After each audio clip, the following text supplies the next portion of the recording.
शङ्करं न स्मरामि क्षन्तव्यो मे पराधः शिव शिव शिव भो श्रीमहादेव शम्भो।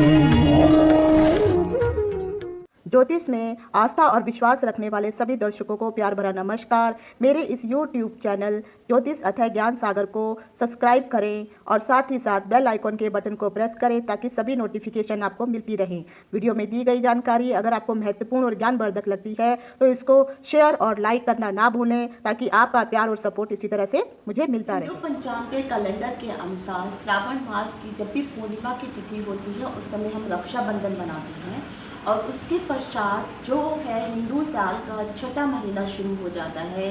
जिसको हम भाद्रपद मास कहते हैं। तो भाद्रपद मास को हम भादो मास के नाम से भी पुकारते हैं। द्वापर में अगर देखा जाए तो इसी द्वापर के युग में भादो मास के छठी तिथि को जो है श्री बलराम जी का जन्म हुआ था और दूसरा अष्टमी तिथि भादो की अष्टमी तिथि को ही श्री कृष्ण जी का जन्म हुआ था। तो इसी प्रकार से अगर देखा जाए कि जैसे हम लोग श्रावण का जब समय शुरू होता है तो सभी जितने भी शिव जी को मानने वाले जितने भी भक्तगण हैं हम शिव जी की पूजा अर्चना व्रत इत्यादि करते हैं। उसी प्रकार से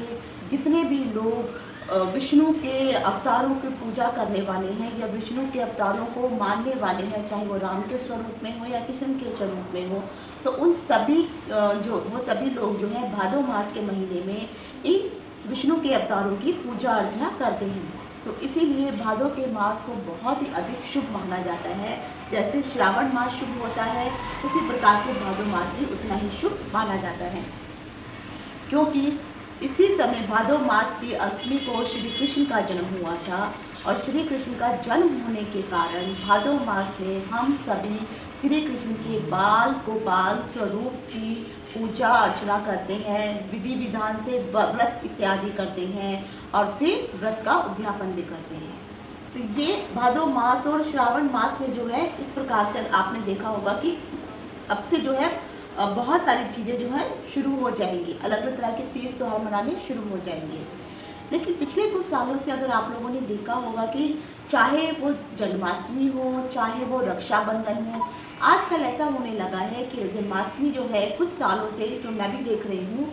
ये लोग एक दिन में नहीं मना रहे हैं। कुछ के अनुसार जन्माष्टमी आज है, कुछ के अनुसार जन्माष्टमी कल है। आखिर इन सब की चीज़ों का कारण क्या है? और इसीलिए कई प्रकार जो है लोगों के मन में ये संशय उठने लगता है आखिर कौन सी वाली जन्माष्टमी मनानी चाहिए, कौन सी जन्माष्टमी शुभ है और जिसमें हम पूर्ण रूप से उस जन्माष्टमी का अगर हम व्रत पूजन करें तो भगवान को वो पूर्ण जो है उनका जो है वो व्रत विधि भी पूर्ण रूप से संपूर्ण हो जाए और भगवान तक भी उनकी मनोकामनाएं पूर्ण जाए। तो कई दिनों से अगर देख रहे हैं फिर दो तिथियां मनाई जा रही हैं, कोई कहता है ये तिथि को जन्माष्टमी है, कोई कहता है ये तिथि को जन्माष्टमी है। तो आज मैं उसी चीज़ का रहस्य आपके सामने खोलने वाली हूँ कि आखिर कारण क्या है, क्यों लोग 2 दिन जन्माष्टमी को मना रहे हैं और असल में देखा जाए तो कौन सी जन्माष्टमी आप सबको मनानी चाहिए। पंचांग अगर जब भी आप कभी देखते हैं जन्माष्टमी मनाने के लिए या कोई भी तीज त्यौहार मनाने के लिए किसी भी प्रकार का अगर पंचांग देखते हैं तो उनमें कुछ चीज़ों का होना बहुत ज़रूरी है। वो कौन सी चीज़ें हैं, क्या चीज़ें होने पर ही आप मान सकते हैं कि हाँ ये जन्माष्टमी आज के दिन की जन्माष्टमी ही संपूर्ण जन्माष्टमी है और इसी को हम मानेंगे। तो इन सभी चीज़ों की जानकारी लेकर के मैं डिम्पल शांडिल्या ज्योतिष अथय ज्ञान सागर के माध्यम से अपने सभी नए और पुराने दर्शकों का हार्दिक स्वागत करती हूँ। नमस्कार। जन्माष्टमी का भेद खोलने से पहले मैं एक चीज़ आपको बताना चाहती हूँ। मैंने एक कुकिंग का जो है चैनल खोला हुआ है जिसका नाम है डिम्पल द किचन क्वीन। उसके अंदर मैंने कृष्ण जन्माष्टमी के उपलक्ष्य में जो प्रसाद बनाया जाता है धनिये का जो प्रसाद बनाया जाता है उसकी विधि मैंने बताई है। और ये नॉर्मल प्रसादों के जैसा नहीं है, धनिये का जो लोग प्रसाद बनाते हैं ये बहुत अलग विधि से बनाया गया है। आप एक बार जाकर के डिम्पल द किचन क्वीन में जाकर के इस प्रसाद बनाने की विधि को अवश्य देखिए और इस जन्माष्टमी में आप जो है भगवान श्री कृष्ण को अपनी श्रद्धा आस्था के अनुसार, कुछ लोग जो है मिश्री और माखन चढ़ाना पसंद करते हैं, लेकिन इसके साथ साथ जो सबसे पवित्र और शुभ प्रसाद माना जाता है वो यही प्रसाद होता है, धनिये का प्रसाद। और बाद में इसी प्रसाद को जो है सभी लोगों में बांटा जाता है और यही प्रसाद खाने के बाद ही सभी जितने भी व्रती होते हैं अपने व्रत को खोलते हैं। इसलिए कृष्ण जन्माष्टमी को हम कृष्णाष्टमी, गोकुलाष्टमी, कन्हैयाष्टमी, श्री कृष्ण जयंती आदि के नाम से हम पूरे विश्व में मतलब पूरे भारत में इस नाम से बुलाया जाता है। पूरे देश में अगर आप देखेंगे तो जन्माष्टमी का त्यौहार बहुत ही धूमधाम से मनाया जाता है। कृष्णाष्टमी जो है अब जो है जैसे मैंने कहा कि 2 प्रकार से हो गई है, तो लोग जो है 2 तरीक़ों से मना रहे हैं। हालांकि पूजा विधि पद्धति सब एक जैसी ही रहती है और इसके पीछे का जो 2 कारण है, उनके पीछे जो 2 कारण में से मुख्य कारण है जिसको हम समुदाय कहते हैं। समुदाय के कारण ही जो है आजकल ये हो गया है कि लोग जो है 2 तरह से जन्माष्टमी को मना रहे हैं,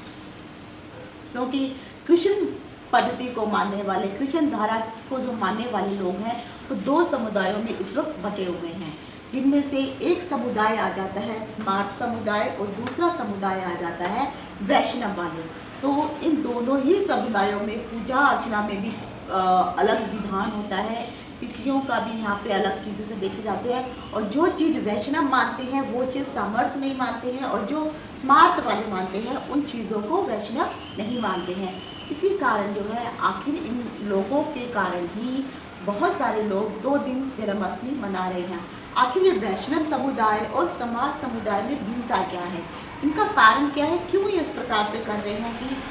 2 दिन से कृष्ण जन्माष्टमी को 2 बार जो है 2 दिन में मनाया जा रहा है। इसके पीछे का कारण सबसे पहले आप समझाने वाली हूँ मैं। आप सबको पता है कि श्री कृष्ण का जो जन्म हुआ था भाद्र माह में, ठीक है, तो भाद्रपद माह में श्री कृष्ण का जो है जन्म हुआ और ये जो इनका जन्म हुआ था अर्धरात्रि,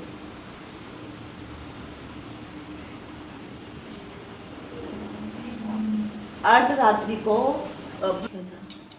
कृष्ण पक्ष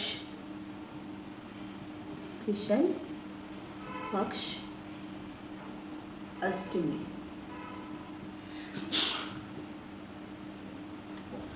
और लास्ट में था रोहिणी नक्षत्र।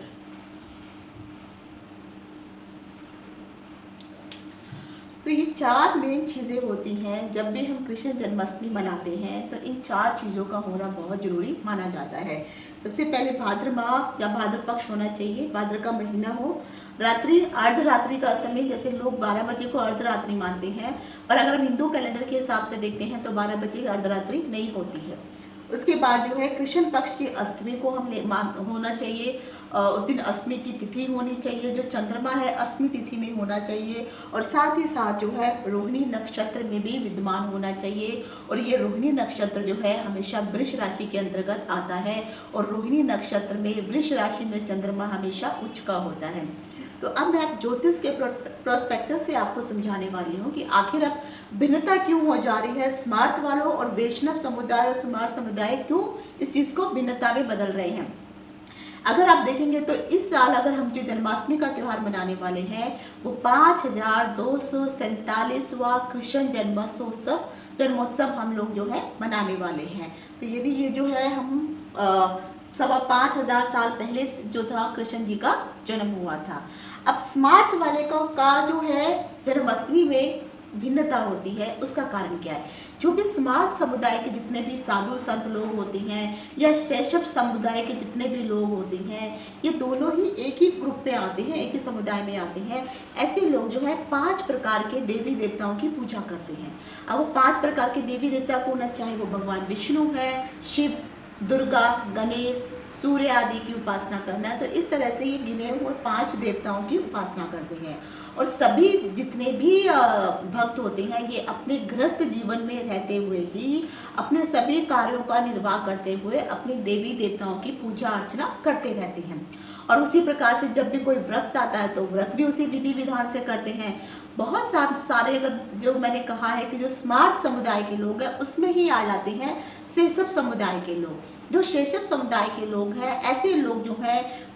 खासकर शिव के भक्त होते हैं और ये शिव जी के ही अनुयायी होते हैं। जो भी आपने श्रावण मास के समय देखा होगा, लोग शिव जी की पूजा करते हैं, कांवड़ लेने के लिए जाते हैं, तो ये इसी समुदाय में आते हैं और अत्यधिक मतलब सबसे ज़्यादा इनके जो डिवोटेड गॉड होते हैं, जो इष्ट देव होते हैं, वो शिव होते हैं और उन्हीं की ही पूजा अर्चना ये लोग करते हैं। इसीलिए चाहे वो स्मार्ट समुदाय हो या शैशव समुदाय के जो भक्त हैं, वो इन चीज़ों की, इन देवी देवताओं की और इस हिसाब से ही पूजा करते हैं।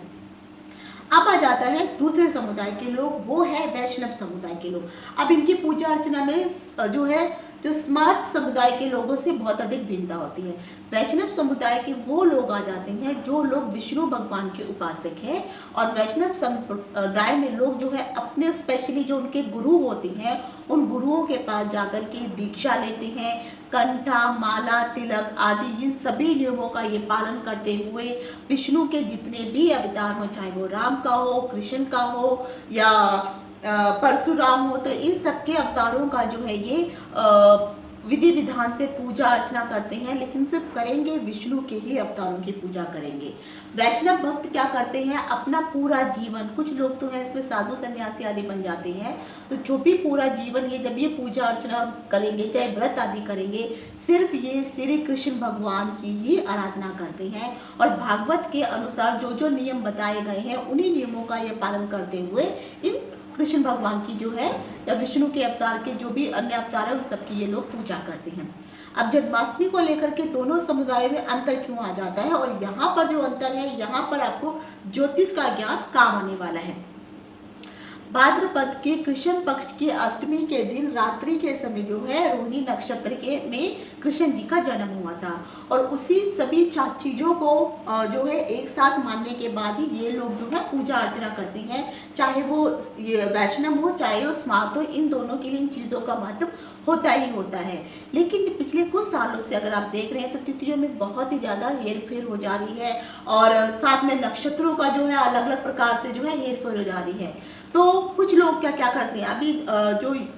भाद्रपद मिल रहा है ये चीज़ जो है करेक्ट हो जाती है कि भाद्रपद हमारा आ गया, उसके बाद जो है अर्धरात्रि का समय ये भी करेक्ट हो जा रहा है, तो ये भी ये दोनों लोग फॉलो कर लेते हैं। अब आ जाता है यहाँ पर अष्टमी और आता है रोहिणी नक्षत्र। तो जो अष्टमी है ये हमारी तिथि हो जाती है और जो रोहिणी है ये हमारा नक्षत्र हो जाता है।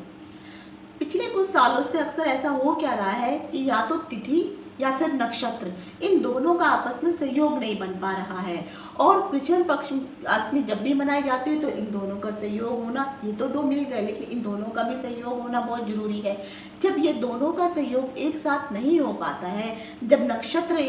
उस दिन जिस दिन अष्टमी तिथि है उस दिन नक्षत्र कुछ और हो रहा है और जिस दिन नक्षत्र है उस दिन तिथि बदल जा रही है, तो जब तिथि और नक्षत्र नहीं मिल पाते हैं तब ये दोनों समुदाय अपने हिसाब से अलग चीज़ों को महत्व देते हैं। तो कुछ लोग जो है तिथियों को महत्व देते हैं, तो उनका कहना होता है कि जब कृष्ण पक्ष की अष्टमी तिथि होगी, क्योंकि ये दो चीज़ें तो आ रही हैं लेकिन हमें अष्टमी तिथि चाहिए, तो वो अष्टमी तिथि को प्रधानता देते हुए पूजा अर्चना कर लेते हैं। जो लोग नक्षत्रों को प्रधान मानते हैं वो अष्टमी तिथि को छोड़ देते हैं या फिर वो उसका कारण क्या अभी मैं बताऊंगी, तो वो नक्षत्र को प्रधानता देते हैं। तो उनका कहना है कि भाद्रमा अर्धरात्रि और साथ में रोहिणी नक्षत्र भी आ गया तो हम उसी के अनुसार जो है पूजा अर्चना करेंगे। अब जब भी उसी के अनुसार जब कृष्ण जन्माष्टमी मनाई जाती है तो अक्सर हो क्या रहा है, दोनों संप्रदायों में इसी कारण जो भेद बन रहा है, तभी आपने देखा होगा कुछ लोग आज मनाएंगे और कुछ लोग कल जो है जन्माष्टमी मनाएंगे। जितने भी स्मार्ट संप्रदाय के जितने भी जो लोग भक्त हैं ये हमेशा अपनी जो भी तिथियां गिनते हैं चंद्रमा के अनुसार गिनते हैं, क्योंकि अगर हम हिंदू कैलेंडर के अनुसार देखें और ज्योतिष के अनुसार देखें तो हर चंद्रमा जो है 15 दिन शुक्ल पक्ष का और 15 दिन कृष्ण पक्ष का होता है और हर 2.25 दिन में अपनी राशि परिवर्तन कर लेता है। तो इसीलिए जो स्मार्ट समुदाय के जितने भक्त हैं ये चंद्रमा के अनुसार जो है तिथियों को गिनते हैं कि चंद्रमा अगर अष्टमी तिथि में है तो उसी दिन जो है वो लोग कृष्ण जन्माष्टमी को मनाएंगे। तो अगर आप मथुरा में देखेंगे, द्वारका धाम वगैरह देखेंगे, यहाँ पर ये अष्टमी तिथि को अत्यधिक महत्व देते हैं और उसी को ध्यान में रखते हुए जो है ये स्मार्ट समुदाय और शैशव समुदाय वाले जितने भी लोग हैं तिथि को महत्व देते हुए ही ये जन्माष्टमी को अर्धरात्रि, यानी उनको भाद्रमा मिल जाता है, अर्धरात्रि मिल जाती है, साथ में कृष्ण पक्ष की अष्टमी मिल जाती है, तो इसको महत्व देते हैं। और फिर ये जन्माष्टमी का त्यौहार पूजा अर्चना व्रत वगैरह जो 12 बजे के बाद खोलना होता है उसी प्रकार से ये करते हैं। लेकिन वैष्णव संप्रदाय वाले जो लोग हैं वो इस चीज़ को भिन्न करते हैं। उनका मानना है, क्योंकि अगर आप जितने भी अगर साउथ साइड में अगर आप देखते हैं, क्योंकि ये सारे जो मैंने संप्रदाय बताए ये नॉर्थ साइड में पड़ जाते हैं, लेकिन जो साउथ में जो संप्रदाय आ जाते हैं या जो भी वैष्णव संप्रदाय के जितने भी लोग हैं वो उदया तिथि को ही जन्माष्टमी मनाना शुरू करते हैं। इन लोगों का कहना होता है, यहाँ पर भी ज्योतिष का महत्व देखिए कि अगर आपने देखा होगा जैसे अगर दिल्ली, अगर आप नॉर्थ साइड में देखेंगे रक्षाबंधन जो पूर्णिमा को जो था, श्रावण मास का जो रक्षाबंधन अभी जो गया है पूर्णिमा का, उसमें अगर आप देखेंगे कि वहाँ पर जो है जब पूर्णिमा हुई तो हमारा श्रावण मास खत्म हो गया। लेकिन अगर आप यहाँ पे साउथ में अगर आप देखेंगे तो यहाँ पर शुक्ल पक्ष से इनका श्रावण मास शुरू होता है। तो जब शुक्ल पक्ष की प्रथम तिथि हुई थी उस समय इनका श्रावण मास शुरू हुआ था। और हम लोगों ने श्रावण मास नॉर्थ में जो था, जब कृष्ण पक्ष की पहली तिथि शुरू हुई थी तब जाके हमने जो है श्रावण मास का उद्घोष किया था, उस समय मनाना शुरू किया था। तो पूर्णिमा के दिन हमारा श्रावण मास खत्म हो गया। लेकिन अब पूर्णिमा के बाद का जो कृष्ण पक्ष शब्द चल रहा है, ये लोग इस पक्ष के अनुसार ही अपना श्रावण मास, इनका जो है अभी आने वाली अमावस्या को इनका श्रावण मास खत्म हो जाएगा। तो ये साउथ में जो है सूर्य को बहुत अधिक महत्व देते हैं। सूर्य किस तिथि में है, किस समय में वो मतलब उदय हो रहा है, वो इन चीज़ों को, इन नक्षत्रों को बहुत अधिक मानते हैं। तो जो भी वैष्णव संप्रदाय के लोग हैं, ये उदया तिथि का मतलब है सूर्य अगर अष्टमी तिथि में ही उदय हो रहा है। तो जैसे जो जगन्नाथपुरी के जितने भी लोग हैं, उड़ीसा के लोग हैं, काशी विश्वनाथ के जितने भी लोग या बाकी जितने भी आदि लोग हैं, ये सब सूर्य के उपासक हैं,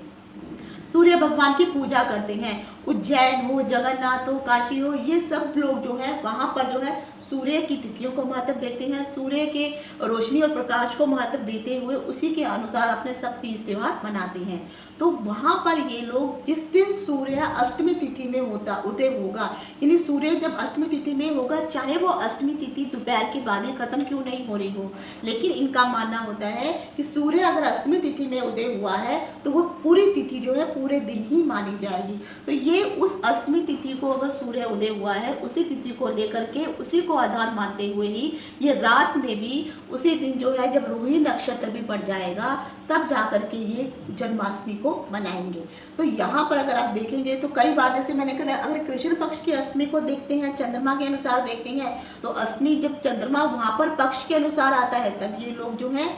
शैशव समुदाय और स्मार्ट समुदाय वाले कृष्ण जन्माष्टमी मनाते हैं। लेकिन जो वैष्णव है ये सूर्य के कारण तो उनकी तिथियों की कैलकुलेशन करने के बाद जो है उसी के अनुसार जो है ये मनाते हैं। और फिर इनका अगर दिन इनकी तिथि चाहे वो आधी हो जाए, क्षय तिथि भी हो जाए, वो उन तिथियों से कोई मतलब नहीं रखते हैं। बस उनका मानना है सूर्य अगर अष्टमी तिथि में हुआ है तो ये तिथि जो है हमारी पूरी अष्टमी तिथि ही, पूरे दिन और पूरी रात की अष्टमी तिथि ही कहलाएगी। जब अगले दिन फिर सूर्य होगा तब वो नौमी तिथि में उदय होगा, चाहे वो पूर्ण तिथि हो या अधूरी तिथि हो या क्षय तिथि ही क्यों ना हो, लेकिन वो इसी प्रकार से बनाते हैं। तो शाम को, जैसे मैंने कहा कि शाम हो या दोपहर को तिथि खत्म हो जाए उनको महत्व नहीं है, लेकिन साथ ही साथ वो नक्षत्रों को भी ध्यान देते हैं। तो मान लीजिए सूर्य अगर अष्टमी में उदय हुआ है और रात को रोहिणी नक्षत्र पड़ रहा है तो वो उन दोनों के कॉम्बिनेशन को लेकर के फिर कृष्ण भगवान की पूजा अर्चना करते हैं। तो कृष्ण भगवान की पूजा अर्चना करने के लिए उनके लिए भाद्रवा में मिल जाता है, अर्धरात्रि का समय 12 बजे के बाद का जो समय है वो भी मिल जाता है। कृष्ण पक्ष की अष्टमी नहीं भी हो लेकिन सूर्य अगर अष्टमी में हो तो वो अष्टमी की तिथि भी उनके पास आ जाती है और साथ में रोहिणी नक्षत्र भी आ जाता है। तो जब तिथि का और नक्षत्रों का सहयोग आपस में मिल जाता है तभी केवल वैष्णव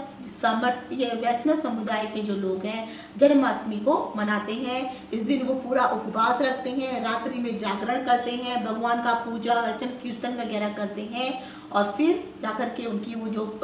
व्रत होता है उस जब उनका कृष्ण जी का जन्म हो जाता है उनको पूरा चरना अमृत वगैरह चढ़ाने के बाद ही अपने व्रत का भी उद्यापन करते हैं। तो यही अंतर है। इसी कारण से हर साल अगर आने वाले पिछले कुछ सालों से देखेंगे और आने वाले अगले कुछ साल भी इसी प्रकार से जाने वाले हैं, तो अब ये चीज़ आपको अपने संप्रदाय के अनुसार देखनी है कि आप कृष्ण पक्ष की अष्टमी को महत्व देते हैं या सूर्य किस तिथि में है उसको महत्व देते हैं। लेकिन जन्माष्टमी मनाने का जो मेन चीज़ें होती हैं, इन चारों चीज़ों का होना बहुत ज़रूरी है। अब मान लीजिए भाद्रमा अर्धरात्रि तो आनी है, कृष्ण पक्ष अगर मान लीजिए आधी भी हो जाती है, लेकिन आपने मान लीजिए सुबह कृष्ण पक्ष की तिथि शुरू हुई है चाहे चंद्रमा के अनुसार, और चंद्रमा हमेशा वृष राशि में होगा तभी रोहिणी नक्षत्र आएगा, तो अष्टमी तिथि शुरू हो गई है और वो अष्टमी तिथि दोपहर के बाद जो है खत्म हो जा रही है। कोई प्रॉब्लम नहीं है, क्योंकि आपने जो व्रत शुरू किया है वो अष्टमी को शुरू किया है, चाहे वो दोपहर को अष्टमी खत्म हो रही हो या शाम को खत्म हो रही हो, उससे कोई बुरा मानने की मतलब ये मानने की जरूरत नहीं है कि मेरा व्रत पूर्ण नहीं होगा। लेकिन शुरुआत आपकी अष्टमी तिथि में आपने की है, और जब आप कृष्ण जी का जन्म हो रहा होगा उस समय रोहिणी नक्षत्र होगा, और उसी समय आप अपने व्रत को खोलेंगे। उनके पूजा अर्चना करने के बाद, उनको झूला झुलाने के बाद, उनका बाल स्वरूप को सजा करके पूजा अर्चना करने के बाद जब आप अपना व्रत खोलेंगे तो वो व्रत पूर्ण माना जाएगा। लेकिन कभी कभी ऐसा भी हो रहा है कि सिर्फ ये 3 चीज़ें मिल जा रही हैं, ये चीज़ें नहीं मिल पा रही हैं, तब भी लोग व्रत कर ले रहे हैं। और कुछ लोग जो हैं अगर ये तिथि नहीं मिल रही है और ये मतलब महारात्रि और रोहिणी नक्षत्र मिल जा रहा है, तब भी लोग व्रत कर ही ले रहे हैं। तो अगर कोई भी 3 चीज़ें मिल जा रही हैं, आप बिना संकोच व्रत को कर सकते हैं। जितने भी वैष्णव समुदाय के भक्त हैं, स्मार्त भक्त हैं, इनकी पूजा अर्चना में सिर्फ इसी चीज़ का जो है अक्सर देखा जाएगा। तो यही 2 डिफरेंस होने के कारण ही जन्माष्टमी हर साल जो है अब 2-2 बार मनाई जा रही है। लेकिन कारण वही, जैसे मैंने बताया, 2 चीज़ें, अगर आप कोई भी 3 चीज़ें आपको साथ में दिखाई दे रही हैं, आप उन चीज़ों को महत्व दीजिए। जो लोग तिथि और नक्षत्र को महत्व देते हैं तो उस हिसाब से आप व्रत कीजिए, या फिर आप जो है कोई भी 3 चीज़ें आपस में मिल रही हैं तो आप उस चीज़ को महत्व दे दीजिए, और उसी अनुसार जो है आप अपना जन्माष्टमी का महोत्सव मना सकते हैं। तो यही कारण है कि लोग 2-2 टाइम पे जो है 2-2 दिन जो है जन्माष्टमी मना रहे हैं। श्रद्धा आपकी है, विश्वास आपका है, सोचना आपको है कि आप कौन से दिन जन्माष्टमी को मनाना चाहते हैं और आप कौन से संप्रदाय को बिलोंग करते हैं। उसके अनुसार आप अपनी जन्माष्टमी श्री कृष्ण भगवान का व्रत पूजन अर्चना कर सकते हैं। आशा करती हूँ कि आपको जो भी मैंने डिटेल दी है और जो भी इतने सालों से लोगों के मन में ये संशय बैठा हुआ है कि क्यों 2-2 दिन जन्माष्टमी मनाएं और कौन सी जन्माष्टमी संपूर्ण है कौन सी नहीं है, या अगर मैं पहले मना रही हूँ तो क्या मुझे इसका फल मिलेगा या नहीं मिलेगा, या मैं दूसरी मना रही हूँ तो क्या इसका फल मिलेगा नहीं मिलेगा, ऐसा नहीं होगा। सिर्फ आप इन चीज़ों का ध्यान रखिए कि चारों चीज़ें मिल जाती हैं तो बहुत ही शुभ है, और चारों नहीं भी मिल पाती हैं तो कोई 2 चीज़ें आपस में 3 चीज़ें मिलना जरूरी है, चाहे अष्टमी तिथि मिल जाए या फिर वो रोहिणी नक्षत्र मिल जाए, और भाद्रपा तो रहेगा ही और अर्धरात्रि तो रहेगी। तो आप अपना निसंकोच इसके अनुसार व्रत पूजा अर्चना कर सकते हैं। तो आज यहीं तक, आप सभी को मेरी तरफ से कृष्ण जन्माष्टमी की हार्दिक शुभकामनाएं। तो आज यहीं तक, इति शुभम, नमस्कार।